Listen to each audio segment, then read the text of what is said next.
ड्रामे की शुरुआत एक रोमांटिक सीन से होती है जहां किजून और असली एक दूसरे के काफी करीब नजर आते हैं, लेकिन तभी सीन शिफ्ट होता है और हमें प्रेजेंट टाइम का सीन दिखाया जाता है। अब असली एक ब्लाइंड डेट पर आई हुई है और उसके सामने जीमिन नाम का एक लड़का बैठा है। जीमिन शुरू से ही उसे बहुत अजीब अजीब सवाल पूछकर अनकंफर्टेबल करने लगता है। कुछ देर तक तो असली उसकी बदतमीजी सहन करती है, लेकिन जब वो लड़का अपनी हद पार करने लगता है तो असली उसे साफ साफ अपनी औकात में रहने को कह देती है। ये बात जीमिन के ईगो पर लग जाती है। वो गुस्से में उल्टा असली से ही कहने लगता है, शायद तुम मुझसे इम्प्रेस नहीं हुई हो। इसके जवाब में असली बिना डरे कहती है, हाँ, मुझे तुम बिल्कुल पसंद नहीं आए। तभी वो अपना फोन उठाकर जीमिन के सामने रखती है और कहती है, मुझे इस तरह के लड़के पसंद है। अगर तुम्हारे अंदर ऐसी कोई क्वालिटी है तो मैं सोच सकती हूँ, वरना तुम मुझे भूल जाओ। ये सुनते ही जीमिन का गुस्सा 7वें आसमान पर पहुंच जाता है। उसे लगता है कि असली उसकी बेइज्जती कर रही है और वो गुस्से में असली पर हाथ उठाने ही वाला होता है कि तभी कोई पीछे से आकर उसका हाथ पकड़ लेता है और ये इंसान कोई और नहीं बल्कि किजून होता है। किजून बहुत ही कोल्ड लेकिन बेहद इम्प्रेसिव अंदाज में जीमिन को रोक देता है। ये देखकर असली चौंक जाती है, लेकिन तभी किजून असली की तरफ मुद्दता है और रूखेपन से कहता है, तुम्हें मुझसे इतना इम्प्रेस होने की जरूरत नहीं है, क्योंकि मेरे पास रोमांस के लिए बिल्कुल भी टाइम नहीं है। ये सुनकर असली सकपका जाती है और तुरंत सफाई देते हुए कहती है, मैं तो यहाँ अपनी फैमिली के प्रेशर में आई थी, मेरा इस ब्लाइंड डेट में कोई इंटरेस्ट नहीं था। इसके थोड़ी देर बाद किजून वहाँ से चला जाता है। किजून के जाते ही असली जीमिन की तरफ पलटती है और अपना विजिटिंग कार्ड दिखाते हुए कहती है, मैं एक अटॉर्नी और मैंने तुम्हारी सारी हरकतें रिकॉर्ड कर ली हैं। अब अगर तुमने अपनी हद पार की तो मैं तुम्हें सीधे कोर्ट लेकर जाऊंगी। असली का कार्ड देखते ही जीमिन के चेहरे का रंग उड़ जाता है। सीन शिफ्ट होता है जहाँ किजून अपनी दादी के पास बैठा है। दादी हॉस्पिटल में एडमिट है, लेकिन वो असल में बीमार नहीं है बल्कि सिर्फ बीमारी का नाटक कर रही है। यहाँ दादी किजून पर दबाव बनाती है कि उसे असली से शादी कर लेनी चाहिए क्योंकि वो लड़की उसके लिए परफेक्ट है। किजून छिड़कर पूछता है, आखिर उस लड़की में ऐसा क्या है जो आप उसके पीछे पड़ी हैं? तब दादी मुस्कुराते हुए कहती हैं, मैंने ऑफिस में बहुत सी लड़कियां देखी, लेकिन उन सब में सबसे खूबसूरत और दिल की अच्छी मुझे असली ही लगी। ये सुनकर किजून परेशान हो जाता है। इसके बाद हमें असली के घर का सीन दिखाया जाता है। जब असली घर पहुंचती है तो वहाँ टेबल पर एक केक रखा देखती है। उसे लगता है कि शायद उसकी फैमिली को उसका बर्थडे याद है, लेकिन अगले ही पल उसका दिल टूट जाता है। उसकी माँ केक काटने के बजाय आते ही उस पर चिल्लाने लगती है। वो ब्लाइंड डेट को लेकर असली को डांटती है कि उसने जीमिन के साथ अच्छा बर्ताव क्यों नहीं किया। माँ कहती है, मैंने इतनी मुश्किल से वो अमीर लड़का ढूंढा था, अगर ये रिश्ता हो जाता तो हमारी गरीबी दूर हो जाती और फैमिली का फ्यूचर बदल जाता। उसी वक्त असली का भाई मायो भी घर पहुंचता है। वो देखता है कि माँ असली को बुरी तरह डांट रही है और कह रही है कि परिवार की सारी उम्मीदें उसी से थीं।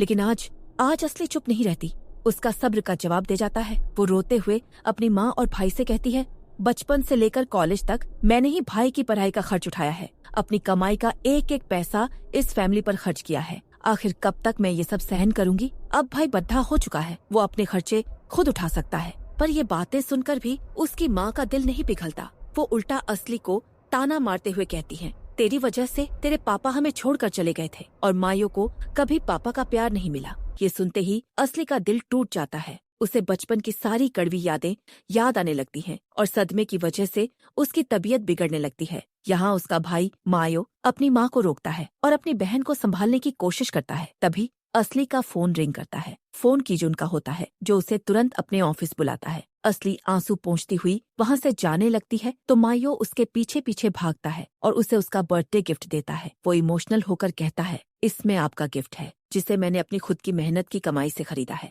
मैं आपसे प्रॉमिस करता हूँ कि एक दिन मैं आपके सारे एहसान चुका दूंगा। लेकिन असली इस टाइम बहुत ही इमोशनल होती है। वो रोते हुए कहती है, मम्मी सही कहती है मायो, मेरी ही वजह से पापा हमें छोड़कर गए और मेरी वजह से तुम्हें कभी पापा का प्यार नहीं मिला। लेकिन मायो समझाने लगता है अपनी बहन को, पर असली तो वहाँ से बिना बात सुने ही निकल जाती है। ऑफिस पहुँचने पर असली के मन में ख्याल आ रहे होते हैं कि किजून ने अचानक रात को उसे ऑफिस में क्यों बुलाया है, और वह मन ही मन सोचने लगती है कि कहीं किजून सुबह वाली बात से उससे नाराज तो नहीं है। और यही सोचते सोचते वह सीधा ऑफिस में पहुँच जाती है। और जैसे ही वह पहुँचती है, इससे पहले कि असली कुछ कहती, किजून सीधा पूछने लगता है कि वह उसकी दादी को कैसे जानती है? क्या वह मेरे पीछे मेरी दादी से मिलती है? इस पर असली कहती है कि मैं आपकी दादी से 1 या 2 बार ही मिली हूँ। लेकिन कीजुन उसकी बात पर यकीन नहीं करता और कहता है कि अगर वह दादी से नहीं मिली तो फिर दादी इस तरह की बातें क्यों कर रही है मेरे साथ कि मैं तुमसे शादी कर लूं? और वह असली से कहने लगता है कि तुम्हारी कुछ ना कुछ तो प्लानिंग चल रही है और इसीलिए तुमने मेरी दादी को अपनी तरफ कर लिया है। कीजुन की बातें सुनकर असली उसको समझाने की कोशिश करती है पर वह उसकी बात मानने को तैयार नहीं होता और फिर वह अचानक रुककर असली से पूछता है कि क्या उसका कोई बॉयफ्रेंड है, जिस पर असली साफ साफ मना कर देती है। ये सुनकर कीजुन सीधा असली को मैरिज के लिए प्रपोज कर देता है और कहता है कि अगर तुम्हारा कोई बॉयफ्रेंड नहीं है तो तुम मुझसे शादी कर लो। ये सुनकर तो असली एकदम से चौंक जाती है कि ये अचानक अब क्या बोल रहा है। सुबह तो ये बोल रहा था कि रोमांस जैसी चीजों के लिए इसके पास कोई टाइम नहीं है और अब ये मुझसे शादी करना चाहता है। असली को तो सच में यकीन ही नहीं होता कि कीजून उसको मैरिज के लिए प्रपोज कर रहा है और वह पूछती है कि क्या वह सच में मुझसे शादी करना चाहता है।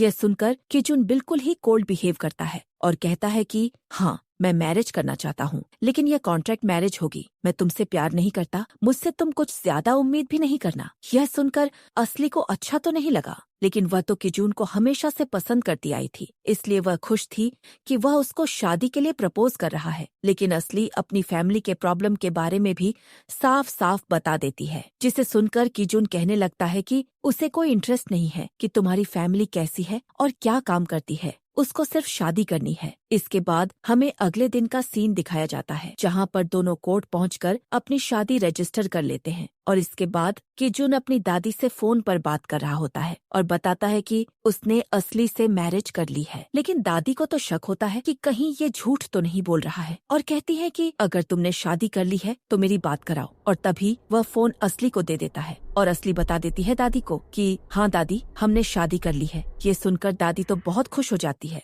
और डॉक्टर से कहती है कि अब मुझे डिस्चार्ज कर दो, अब मुझे यहाँ एडमिट होने की कोई जरूरत नहीं है। इसके बाद सीन शिफ्ट होता है और हमें कीजून और असली को दिखाया जाता है, जहाँ पर कीजून असली को कह रहा होता है कि उसके पास मैरिज फंक्शन के लिए कोई भी टाइम नहीं है। अगर वह चाहे तो कोई छोटा मोटा फंक्शन कर सकती है, लेकिन वह मैरिज में शामिल नहीं होगा। और एक कार्ड भी दे देता है और कहता है कि तुम जो भी खर्च करना चाहो तुम यहाँ से कर सकती हो। और साथ ही कहा है कि कल को हम फैमिली से मिलने घर जाएंगे और तुम कुछ गिफ्ट खरीद लेना। घर की बात सुनकर असली तो यहाँ पर एक्साइटेड होकर फैमिली की पसंद और नापसंद के बारे में पूछने लगती है, लेकिन कीजून तो कोई खास रिस्पॉन्स नहीं देता और कहने लगता है कि कुछ भी ले जाओ, इससे क्या ही फर्क पड़ता है। इसके बाद हमें असली को किसी पुराने दोस्त के साथ दिखाया जाता है, जहाँ पर वह बताती है कि उसने कीजून के साथ मैरिज कर ली है।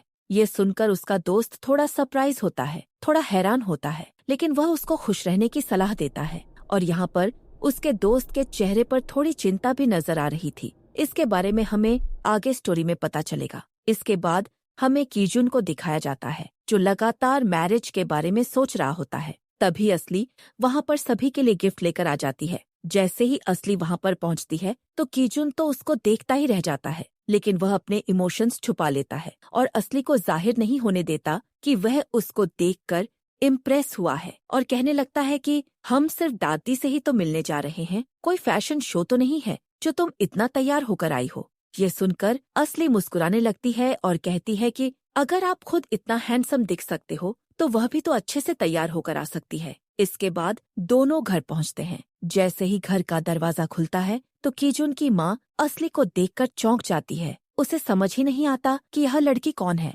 लेकिन तभी वहाँ पर दादी पहुँच जाती है और पूरे कॉन्फिडेंस के साथ सबके सामने अनाउंस कर देती है कि यह कीजून की वाइफ है। ये सुनकर तो कीजून की मदर और कीजून की बहन एकदम से सन्न रह जाती हैं कि उनके बेटे ने बिना बताए ही मैरिज कर ली। लेकिन दादी वहाँ पर उन दोनों का साथ देने लगती है और बताती है कि मुझे सब पता था और मैं ही चाहती थी कि कीजून असली के साथ मैरिज करे। इसके बाद असली सबको गिफ्ट देने लगती है और अपने आप को इंट्रोड्यूस करती है। दादी असली के साथ बहुत प्यार से पेश आती है और कहती है कि जब उसने उसे पहली बार देखा था मैं तभी समझ गई थी कि यह लड़की ही मेरे कीजून के लिए सबसे सही है। लेकिन दादी तो फिर एक और बम फोड़ देती है और कहती है कि आज रात कीजून और तुम्हें एक ही कमरे में सोना होगा। ये सुनते ही कीजुन की माँ का चेहरा तो देखने लायक हो जाता है और वह गुस्से में वहाँ से चली जाती है। और यह सब सुनकर शर्माते हुए कीजुन भी वहाँ से निकल जाता है और कमरे में सिर्फ दादी और असली ही रह जाती हैं। सबके जाने के बाद असली दादी से पूछती है कि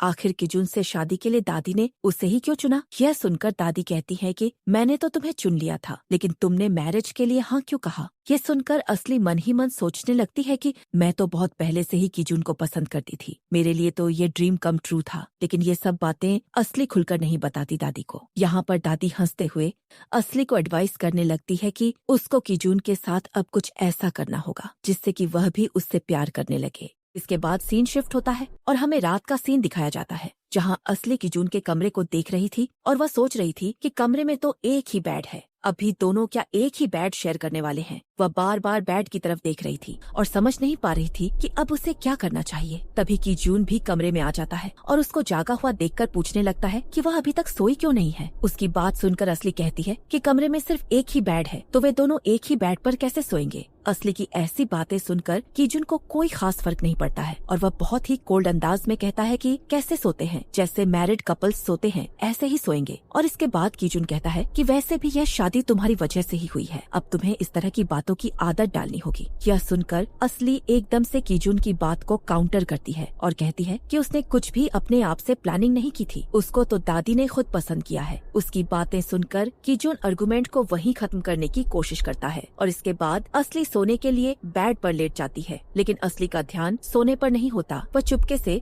अपने फोन पर शादी के बाद पहली रात कैसे बिताई जाए जैसी बात सर्च करने लगती है, क्योंकि उसको पहले कोई एक्सपीरियंस नहीं था किसी लड़के के साथ रहने का। जब असली यह सब बातें सर्च कर रही थी तभी कीजुन चुपके से उसके फोन में देख रहा होता है। जैसे ही कीजुन उसके हाथ से उसका फोन लेता है तो वह एकदम से शर्मा जाती है और कीजुन असली से नोटी अंदाज में पूछता है क्या वह सच में उसके साथ आज रात कुछ करने का प्लान कर रही है। यह सुनकर असली जल्दी जल्दी सफाई देने लगती है कि नहीं, उसने ऐसा कुछ नहीं सोचा था, वह तो बस घबरा रही थी इसलिए ऐसा कुछ सर्च करने लगी थी। और यहाँ कीजुन असली की बात सुनकर भी रोमांटिक नहीं होता और वह साफ साफ बताने लगता है असली को कि उसको किसी भी रोमांटिक रिलेशनशिप में कोई भी इंटरेस्ट नहीं है। ये सुनकर असली थोड़ा उदास जरूर हो जाती है, लेकिन वह कुछ कहती नहीं कीजुन से। इसके बाद दोनों सो जाते हैं। फिर हमें मॉर्निंग का सीन दिखाया जाता है। सुबह के टाइम जब करवट बदलते हुए असली बेड से नीचे गिर जाती है और तभी कीजुन की भी आंखें खुल जाती हैं और असली देखती है कि कीजुन उसकी बिल्कुल भी हेल्प नहीं करता। ये रवैया असली को बिल्कुल भी पसंद नहीं आता और वह कीजुन से पूछने लगती है कि क्या वह सभी लड़कियों से इसी तरह से बिहेव करता है। लेकिन कीजुन तो हमेशा की तरह बिना कुछ जवाब दिए ही वहाँ से चला जाता है। फिर सीन शिफ्ट होता है और हमें खाने की टेबल पर